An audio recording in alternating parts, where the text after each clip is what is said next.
Embeera mu ddwaliro ly'abantu abalina ekyamu ku bwongeri e Butabika eyungula ezziga ekyetaagisa gavumenti wamu n'abazira abalina ensimbi okusitukiramu babeeko n'ekibakola ng'ekizimba tekinnasamba ddagala.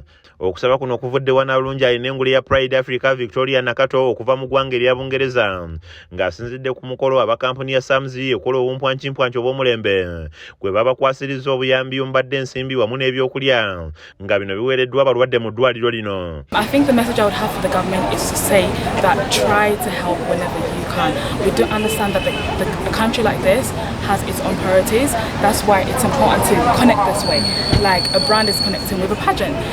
Bino Geoffrey Serugamato yabimukwasizza ku lwa kampuni ya Samzi nga Nakato Victoria ategeezezza nti ekyabuli alina obusobozi okudduukirira abalwadde bano kiyambako okugondeza abasawo mu mpeereza zaabwe. Because we're trying to make a change.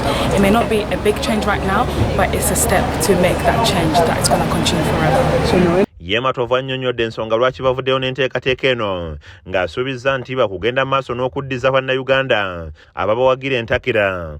Ekisookerera omwana alina okuba nga musanyufu era ekintu kya mental health obuzibu obubeera ku mental health okubeera ng'omwana tali obusanyufu engeri gye yakulamu naye kati aba some sport industries wetuvaayo ne tuyambako ne twegattira wamu n'ebitongole ebirina projects bweziti tuyambako abantu okubanga basanyufu n'obwongo bwabwe okubanga bukyamufu okubanga basobola okubanga basoma bulungi.